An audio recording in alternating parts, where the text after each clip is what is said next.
Welcome back to the show, gents. Gunner Souls, big and important win for Arsenal tonight. It really was. Took their chances well in the second half, closed the gap on Liverpool. Talk to me. I already know how I'm dying. It's going to be an Arsenal heart attack. This team cannot win comfortably, can they? They can never make it easy for us. But you know what? This is going to rattle a lot of people, but that was played to perfection. That is absolutely how you break a low block. That's exactly how you have patience in a team who are in a relegation battle that are looking to win. You know their plan from the very get-go is try and keep it 0-0. You know Awanowi and Elanga, Callum Hudson-Odoi, all on the bench. What does that really tell the manager? It tells you a lot. They're going to try and hold back. They're going to stay in a low block, but up until the 70th, 80th minute. And guess what? They're going to attack you. So Arteta knew this. He needed to keep control. He needed to try and do whatever he could to keep this game 0-0, control the transition, and ensure that no one gets in behind and we don't get broken down and scored on in the first 20th minute. So that's the way I see this game. I don't think a lot of people are overblowing it to the point where, yes, it was a boring first half. I'm not denying that. I'm not saying it was scintillating football to watch. I'm not saying that people need to be proud of the performance.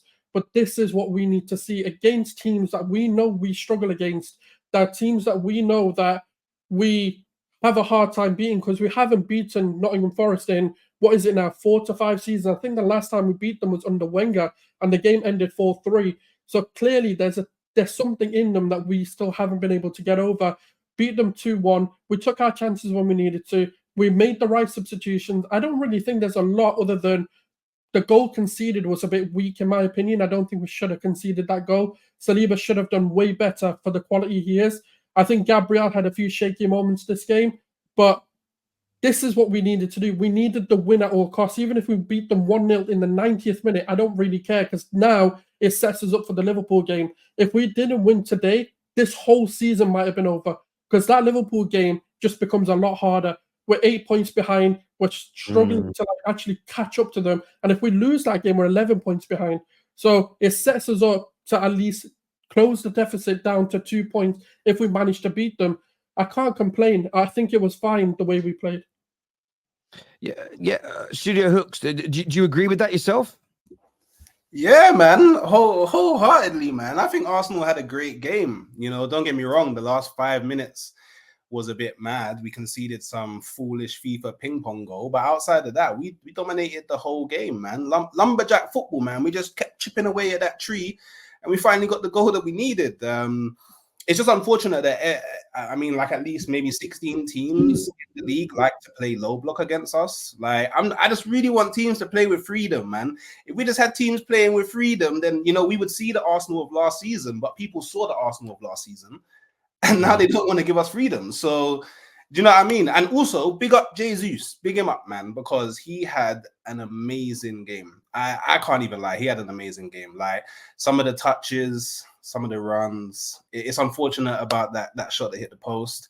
It's also unfortunate about that little flick that he did over his head. He didn't bury that into the top of the net. You know, would have been potentially one of the goals of the season. But you know what? I can't complain. I've been watching football YouTube. Everyone was telling me Arsenal need to win this game. We won the game. The performance doesn't matter. The result matters. If we lost this game, we're out of the title race. So maybe we're in the title race. So yeah, man. I think Arsenal fans need to celebrate. I think they shouldn't. Again, what do you say to those individuals that maybe for the last 9 to 10 days have said, it's not about the performance, it's about the win. If we don't win, the season's over. What's your message to those individuals that are right now saying, great, we won, but the performance wasn't what I wanted? Man, make your mind up, man. Make your mind up, man. What's important, man?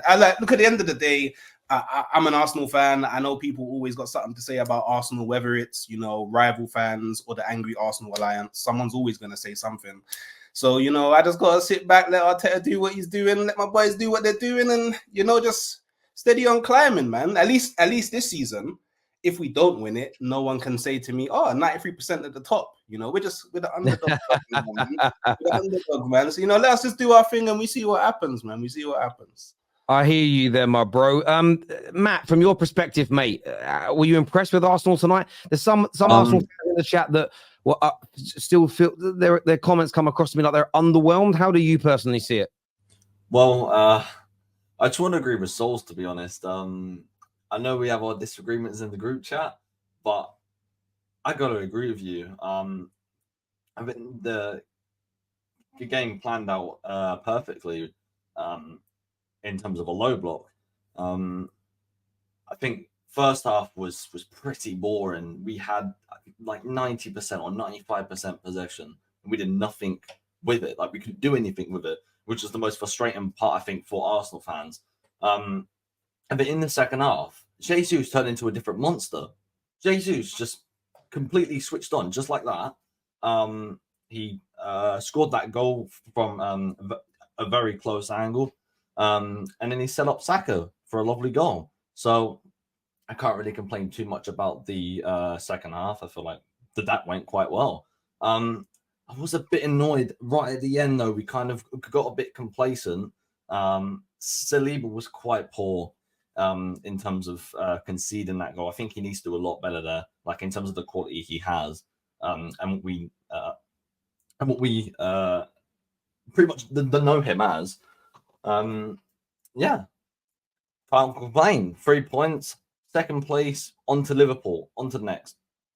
Absolutely. Souls, I wanted to get your opinion on Gabriel Jesus tonight. His goal was obviously very good, but his overall performance tonight, he really led from the front and demonstrated his sort of title-winning sort of pedigree, really. I mean, he's such an annoying player, isn't he? Because I don't understand this player. I just don't get it.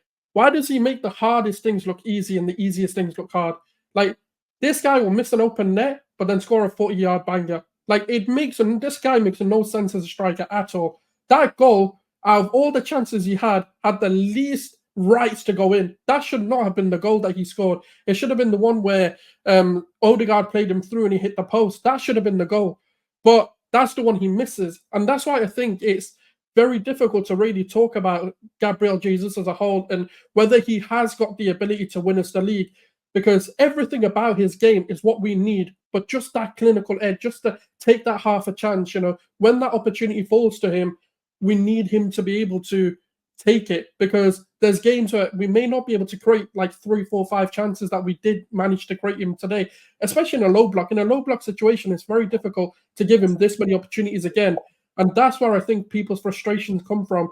But then the problem is you sacrifice everything else. The ability to turn a man, the ability to kind of come in deep and actually link up play. If you want the goal-scoring striker, you're going to lose that element of Gabriel Jesus where he takes on men, he links up the play, he comes in deep into midfield and actually makes things happen and progresses the ball like that. So it's annoying. It's a bit of a dilemma that all Arsenal fans are going to face. Do we want a goal-scoring striker or do we want a Jesus and like a false nine type player? But today, phenomenal, big confidence, a goal and an assist. And that's what we need him to do going into Liverpool, because he's going to be the key component to beating them. So I feel like Jesus kind of needs to be that wide rotational player for Saka, because let's face it, he is not a striker. He's not a striker. And at City, he played most of his time on the wing. So I think we kind of need to use that to our advantage and sign a proper striker whilst keeping Jesus. Yeah, Hooks, from your point of view, when you look at Gabriel Jesus, obviously the goal was important today, but this level of performance is going to be needed from him because your front line just hasn't really been at that standard all year. More of the same, I assume you want to see. I actually want to see more. I actually want to see more. We do need to score more goals as a whole. I can't lie. Sometimes it is a bit. We try to search for the perfect goal, but that was something that we did under Wenger. So I mean, that's something that I'm used to as an Arsenal fan. Arsenal have always tried to find the perfect goal instead of just clarting the ball into the back of the net. But it is what it is. I do agree. I think that more so Jesus should be used as a rotational option with Saka. And I think in this game, you saw Jesus everywhere. Like you saw Jesus everywhere. He was just across the front three, interchanging with both Martinelli and Saka. There was even a moment where I saw Saka more central. So obviously, Arteta's trying to get it into these guys that, hey, we're allowed to be more fluid, like you guys are allowed to move around, as long as you understand the position that you're moving into. So yeah, I personally don't think that the answer is to just go for a goal scorer, because then I feel like we don't play the same way if we get an out-and-out goal scorer. But I do think that the I think we players... see it in the team already when Eddie Nketiah plays and when Jesus isn't on the pitch. Like, we do lose something. We lose an element that... That's why a lot of people criticize Nketiah. Don't get it twisted. I don't think Nketiah is a player of our caliber, but you start to see those sort of deficiencies in this team. I feel like Jesus needs to be the 8, a left 8 who can do all of that, because that's what we want this 8 to do, is someone who can come late into the box, overload the box, but someone who has the defensive capabilities as well. I feel like Arteta has his left 8, but doesn't want to use him there. But until we don't get that striker, we don't really know what the future plan holds. I hear where you're coming from with that. I do.